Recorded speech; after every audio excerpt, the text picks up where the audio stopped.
Instant Champagne, c'est une agence, en fait, une agence de voyage réceptive basée à Reims. Et donc, nous proposons aux touristes de passer une journée ou un séjour un peu plus long sur le vignoble à la découverte du patrimoine historique et culturel, euh, du champagne, des producteurs et des grandes maisons et des petits producteurs aussi. Il y a la diversité qui est intéressante. Voilà. La Champagne enfin le Champagne bien entendu, mais la Champagne aussi. Notre but c'est de faire découvrir des visages que les touristes ne verraient pas par eux-mêmes. Donc on les emmène faire un vol en montgolfière, faire du golf, faire voilà, un séjour détente, toujours de façon authentique et exclusive. Donc à l'époque, on n'était pas forcément intéressé par l'entrepreneuriat, en tout cas pas plus que ça.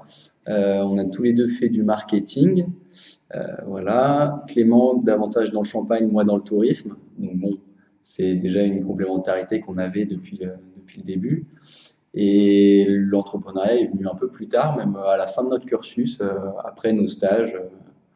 Donc on a décidé de lancer notre société et donc le vrai projet entrepreneurial s'est lancé à partir de la quatrième année. On a vu que voilà, dans beaucoup de pays du monde, il y avait des entrepreneurs dans le tourisme qui mettaient en avant leur région.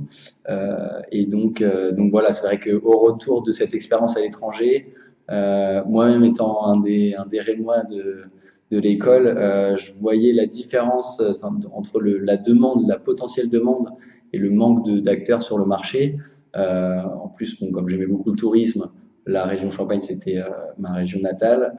Je me suis dit, c'est un projet qui correspond à ce que je veux faire.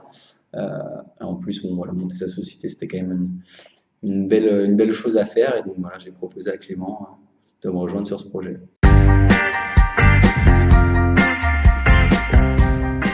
C'est vrai que nous, on s'est même pas posé la question. On était à l'école.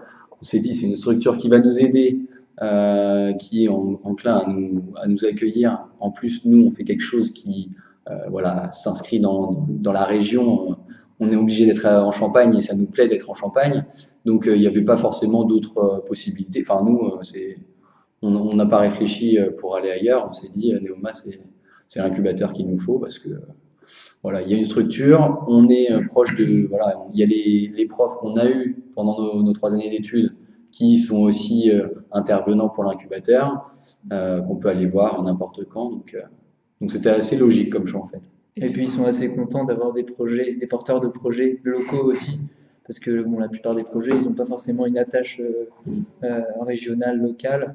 Ça peut se faire, s'exploiter de partout. On peut être basé à Paris la plupart du temps et proposer quelque chose. Nous, comme on a une attache vraiment locale, enfin, on peut pas, c'est pas délocalisable comme projet.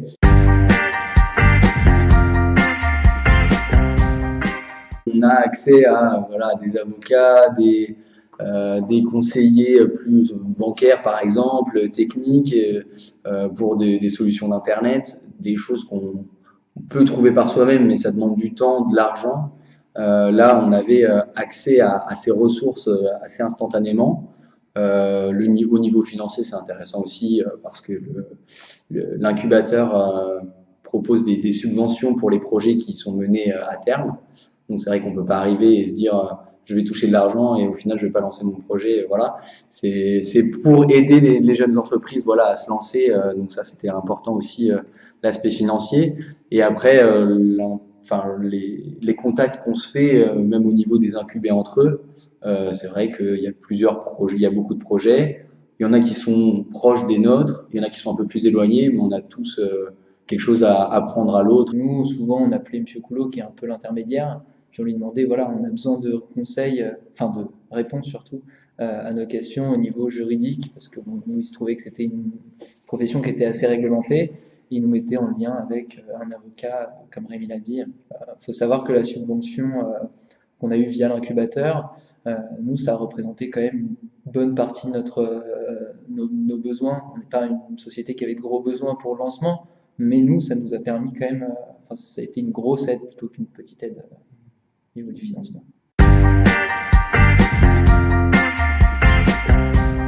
Il y avait une 10-15aine de projets qui sont en fait sélectionnés sur dossier auparavant. Donc les responsables des incubateurs de Reims et de Rouen demandent de remplir un dossier. apparemment, ils reçoivent beaucoup de demandes. Donc, il y a plein de jeunes entrepreneurs qui veulent entreprendre dans l'école. Après, il m'a dit que c'est vrai que tous les dossiers n'étaient pas suffisamment aboutis pour pouvoir passer un entretien. Et donc, après cet entretien, c'est devant il y a quelques personnes de l'école et il y a des professionnels, souvent des professionnels assez qualifiés, Des donateurs de des l'incubateur. donateurs de l'incubateur qui ont eux-mêmes monté leur société ou alors qui sont des cadres dans des grandes entreprises. Donc c'est assez impressionnant, mais ils ont un œil bienveillant. Ils jugent un petit peu si le projet a les qualités nécessaires pour aller loin. Et après, voilà, au bout de ces 5 minutes de pitch, il délibère pendant 2 minutes et il donne la réponse directement. Donc il faut avoir préparé quand même son dossier pour les convaincre. Et puis voilà, il me semble qu'il y a un tiers des projets qui passent l'oral ou la moitié qui passent l'oral qui sont incubés derrière.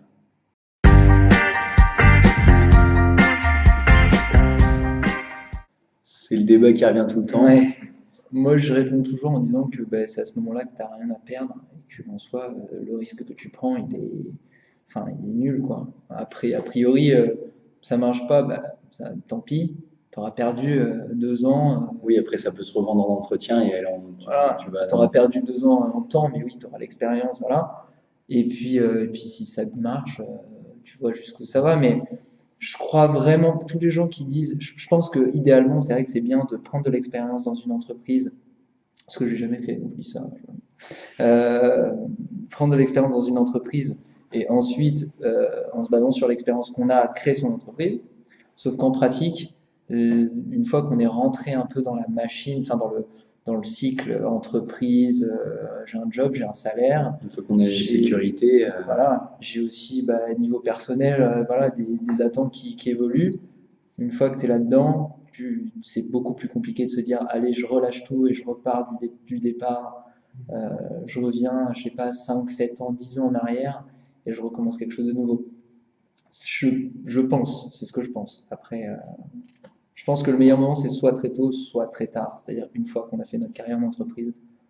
Donc c'est vrai qu'on est resté un peu sur le budget d'un étudiant, Sur le modèle d'existence étudiant. Mais bon, les soirées en moins quand même. Mais ouais. En fait, c'est une vie étudiante qui se prolonge. C'est ça. Sur certains aspects, oui. Après, bon, c'est sûr qu'on sort pas autant qu'on le faisait quand on était étudiant. Mais puis on travaille. Et puis on a des obligations parce que voilà, il faut être à tel rendez-vous à telle heure. Là, bon, nous on est dans le tourisme, donc c'est spécial. Mais le week-end, on bosse le week-end, donc le samedi, le dimanche, si on doit bosser, et il n'y a pas le choix. Donc c'est pas étudiant, mais bon, on est toujours en coloc, par exemple. Ça, c'est hyper étudiant comme principe. Très étudiant.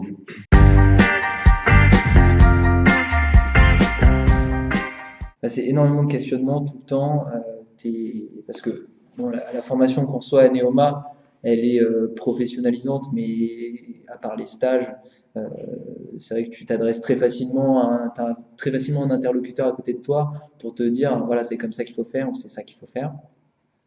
Donc là, quand tu es largué tout seul et que c'est le monde des grands, entre guillemets, et qu'il faut trouver les réponses, l'incubateur est une vraie aide. Mais ça, c'était une difficulté, genre trouver les réponses à nos questions sur des domaines où voilà, le tourisme en termes juridiques, en sortant de l'école avec le diplôme, j'en avais aucune idée.